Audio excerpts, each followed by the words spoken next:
everybody, and welcome back to another episode of Dirt Green Steel.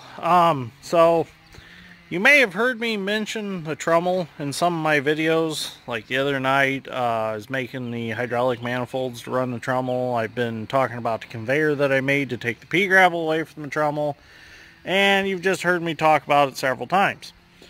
So anyways, don't mind the neighbor. He's over there cutting the chainsaw. That's the chainsaw here in the background. He's over there baling hay, and he's got a tree down in the corner.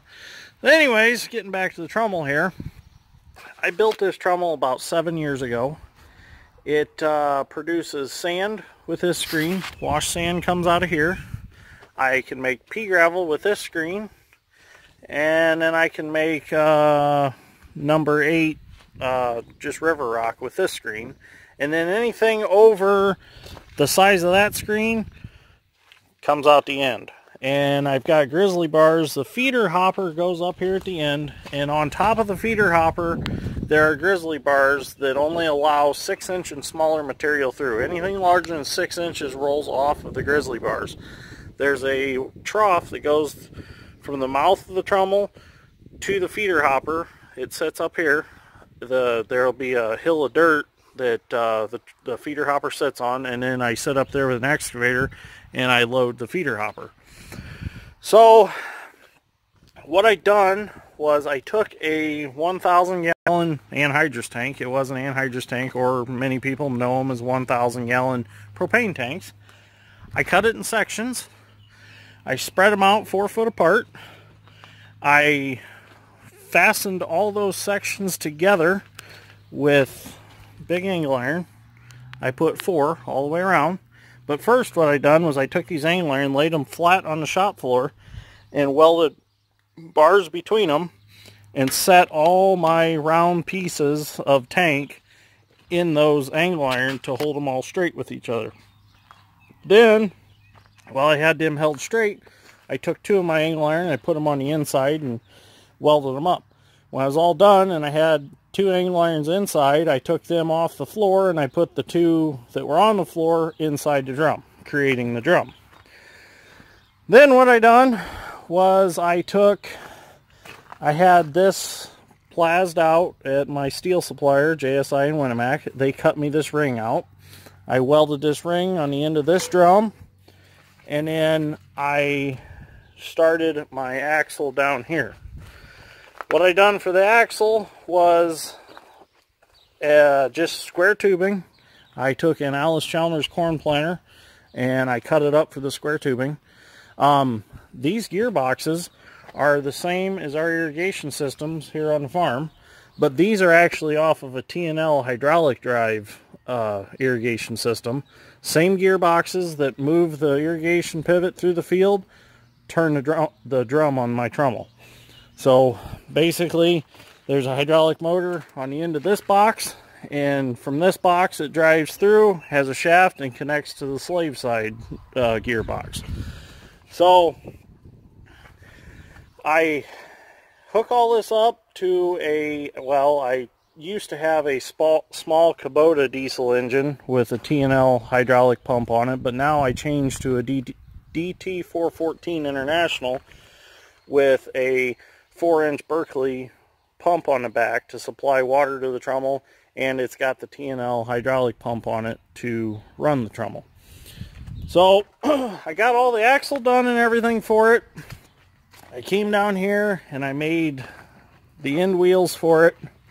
What I done was another piece of square tubing. I took some spindles from a old field cultivator we had, tires, rims, and spindles. Put them in that square tube. Then I got 2 screw jacks, sidewinder jacks, and I put them on that square tube. And this allows me to raise and lower the trommel to get a different pitch on it if I want a different pitch. If I want material to stay longer in it and clean more, I raise it up. If I want it through it faster, I lower it so the gravity takes it on through. So got all that done, came up here, put these 2-inch square tubing in with these rollers, and these rollers actually hold back on the trommel and hold it from sliding off the drive tires and hold it from sliding down, period. So with these, it can't go nowhere. It has to stay up and stay on its drive tires, which actually it somehow, miraculously, sometimes rolls without even touching these, and I can't figure out how it does it, because I figure gravity would be in its favor, but somehow the twist on the rubber or something holds it up a little bit. It's kind of crazy to watch. But the frame is a Ford 8000 box truck, or was a box truck. I was trying to figure out how to find that long a frame for it to put under it. And a friend of mine had a box truck that he wanted the box taken off of for a storage container. I said, well, what are you going to do with the frame? He's like, you want it? I said, sure, I'll take it. So the frame is from a Ford truck. The hitch that's on it, that's temporary. It's not welded on super good. In fact, where I'm moving next, I'm going to cut it off and take it off, because I got to put a hopper under the pea gravel screen to catch the pea gravel to put it into the conveyor that I built. So that hitch is part of the Alice Chalmers corn planter. The wheels that are under it right now, this is actually our wire cart that we use for installing irrigation wire.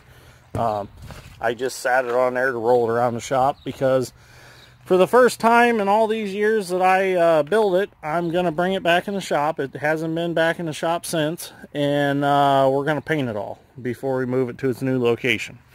So when I talked about we're going gold mining, this is what we're taking. So we're going to go see if we can find us some gold. We might, who knows. I'm not going to talk about the location where we're going. That's what do you call it? Oh, I don't know. Whatever that word, confidential information where we're going.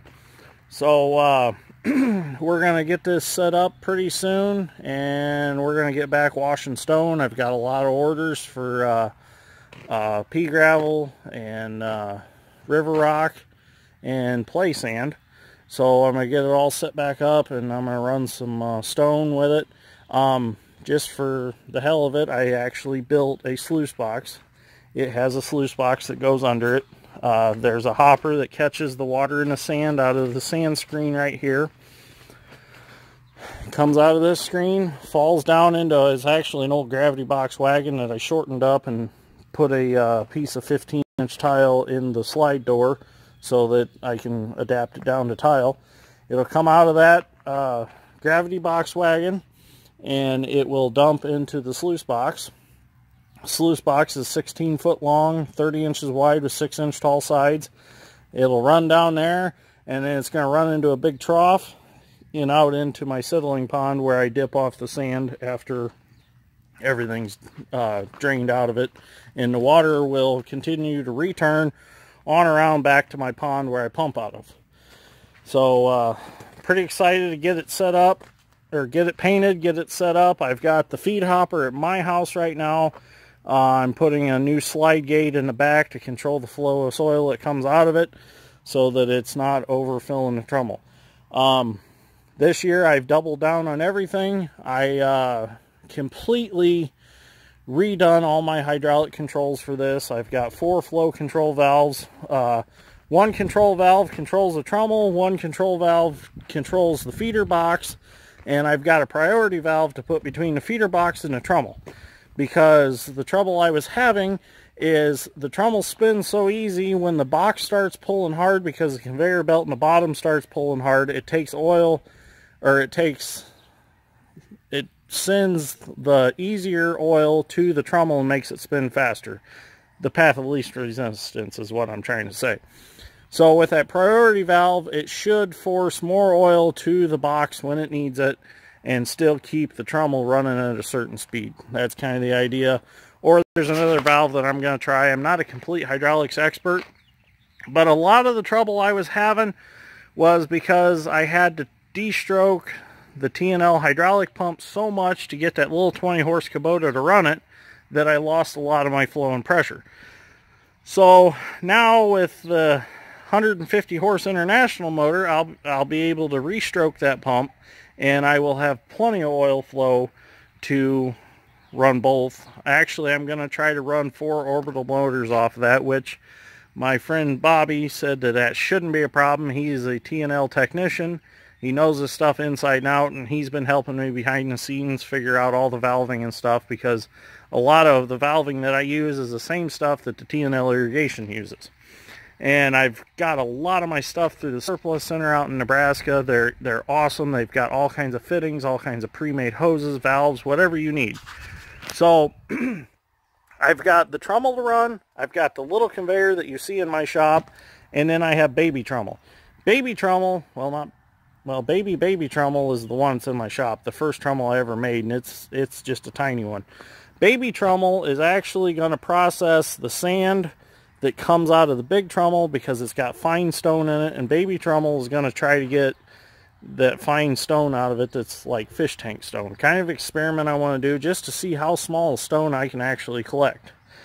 So I'm going to get this backed in the shop with a T300 Bobcat. I just wrap a chain around the hitch, pick it up, and I can roll it wherever I want. This is the trommel that Todd Hoffman should have took to Porcupine Creek, Alaska when he went. This one would have been a successful gold catching machine. I guarantee it that this would have been better than what he took. But anyways, I wasn't there, so I couldn't build him a good trommel. And even the one that they had that one guy build, it was the fancy one. That one wasn't worth a shit compared to this one either. This one's tough. I've run some big rocks through it and haven't had any issues. So I can't wait to get it set up and get running again and make some videos with it, because it is pretty cool when it's all up and running. I built this from just a soapstone drawing on the shop floor. There were no plans for it. This all came out of my head. I just built it as I went. I just made stuff happen. I mean, just kept getting creative with it and figured out how to make it drive with the pivot gearboxes, and it turned out a success. I mean, when I first built it, I had I tried to just make a hopper on the end that I could dump in with the excavator, but I didn't like how it would slide in all at once, and I just couldn't get the metered flow that I wanted. So with the feeder box, the feeder, I can control the speed of the conveyor belt in the bottom of it, and I'll be able to open and close the door. So I'll be able to give it a metered amount and let it eat.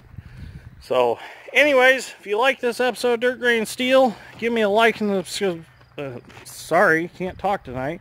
Give me a like and a subscribe, and I'll catch you on the next one, and hopefully you'll see some videos of this pretty soon. But for now, we're going to roll it in the shop, and we're going to paint her black, because that's the color that I always wanted it.